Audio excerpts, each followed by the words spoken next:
Muchas gracias, señor presidente.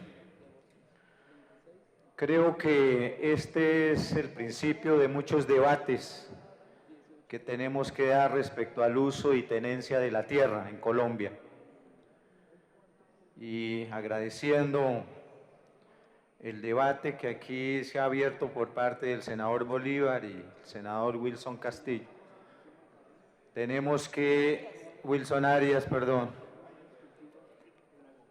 Aprovechamos nosotros para hacer unos planteamientos, toda vez que hemos sido víctimas de argumentaciones que no tienen nada que ver respecto al mensaje que le quieren vender al país respecto a la propiedad colectiva de los territorios indígenas en Colombia. De acuerdo a la Agencia Nacional de Tierras, se reportan 774 resguardos constituidos que representan un área aproximada de 33 millones de hectáreas, que benefician a 110.934 familias indígenas. Si uno le pone cuidado al dato, seguramente significa miles de hectáreas, millones de hectáreas para pueblos indígenas. Pero vamos a disgregar cómo es esta tierra que poseemos de manera colectiva a los pueblos indígenas.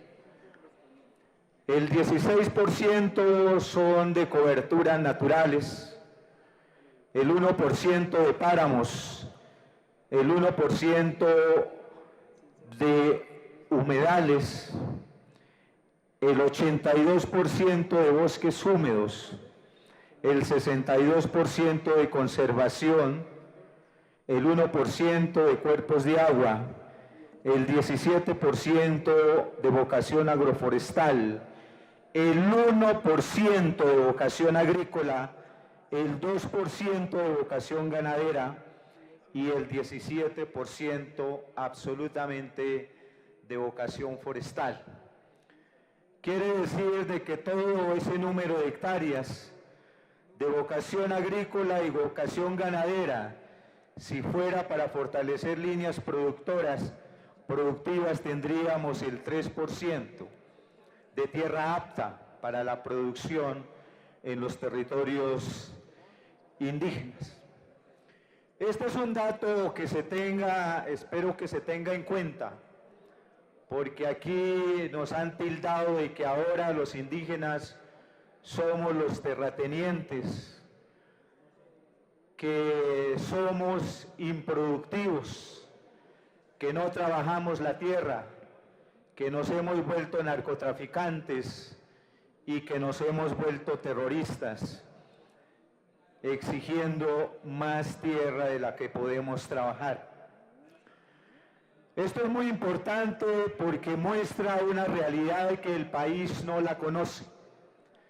Si la mayoría de la tierra que poseemos es de vocación forestal, quiere decir que los pueblos indígenas estamos conservando, defendiendo el aire, el agua, los bosques, los humedales, la biodiversidad, la flora y la fauna, elementos vitales para la existencia de la humanidad en el planeta. Cuando nos dicen que no trabajamos la tierra, están pretendiendo que nosotros intervengamos tierras que no las podemos laborar y que si entráramos a laborarlos pondríamos en alto riesgo las zonas de conservación ambiental, forestales, humedales, nacimientos de agua. Se nos tilda solamente de haraganes, seres improductivos, pero no valoran el gran esfuerzo que hacemos para sostener los recursos vitales para la humanidad. Respecto a seguir exigiendo que el gobierno cumpla con los acuerdos, lástima que no está algún delegado de la Agencia Nacional de Tierras, y nuestra pregunta va dirigida al Ministerio de Agricultura en este sentido.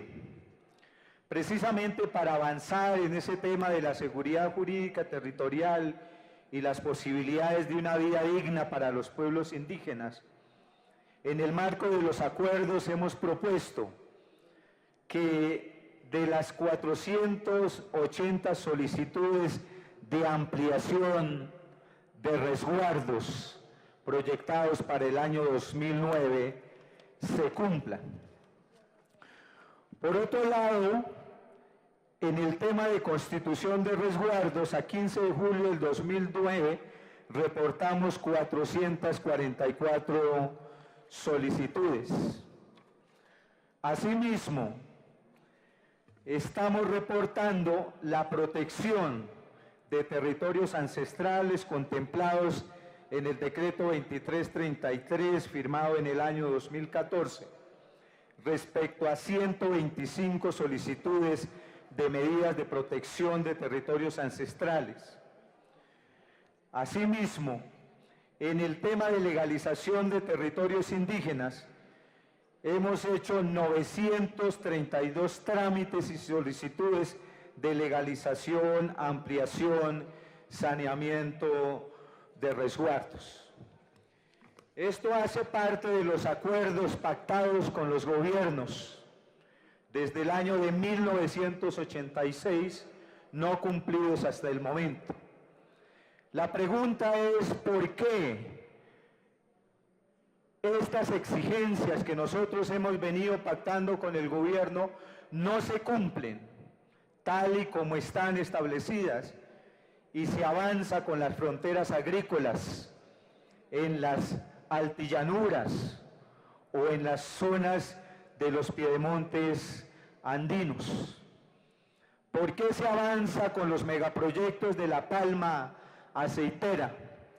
¿Por qué no se pone control a propósito del ministro del Medio Ambiente a la expedición de licencias de exploración y explotación de recursos estratégicos?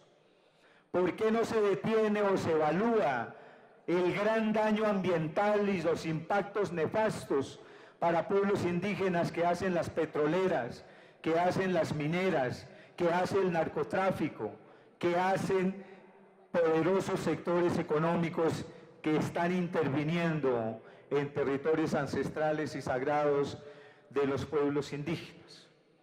¿Qué están esperando para cumplir este tema de ampliación, saneamiento, constitución de resguardos y de acceso o dotación de tierras en zonas productivas para que los pueblos indígenas podamos desarrollar el sinnúmero de líneas productivas que venimos desarrollando? ¿Por qué los gobiernos no adelantan procesos de apoyo e inversión financiera para que el acceso a la tierra sea más rentable para los pueblos indígenas? Porque estamos de acuerdo con posturas, incluso del sector de la derecha, que dicen que la tierra no es suficiente para el campesino, para el indígena, si no hay inversión, si no hay posibilidades de ponerla a producir, transformar la producción, accesar al mercado, para nosotros fortalecer economías propias. Estamos de acuerdo con el planteamiento inicial que planteaba el senador Bolívar en términos de cómo estamos mirándonos nosotros de cara a la sostenibilidad ambiental, al uso de la tierra y a los procesos de extracción que se están dando en nuestros territorios. El gran problema que los pueblos indígenas miramos es la visión que tenemos los pueblos originarios con la visión. Tiene un minuto, senador Feliciano. Que tiene el mundo occidental en términos de que Occidente ve la tierra como un negocio, como asuntos lucrativos, con ejercicios de contaminación que ponen en riesgo la existencia, versus la visión que tenemos los pueblos indígenas, que la tierra es la única posibilidad de la existencia que nosotros tenemos, por eso la defendemos, por eso la protegemos y por eso la conservamos. No estamos de acuerdo con posturas que se adelantan desde el gobierno nacional en términos del acceso a la tierra, la redistribución de la tierra, las leyes que avanzan y sobre todo el desmonte de derechos fundamentales como la consulta previa, considerándolo un estorbo para el desarrollo. 30 segundos, senador. Para el desarrollo de la economía del país. Los indios no somos el problema para el desarrollo. El problema del desarrollo es la distribución de la tierra, el uso de la tierra, el acceso a la tierra y las posibilidades para que todos vivamos en condiciones dignas. Muchas gracias, señor presidente. A usted, senador.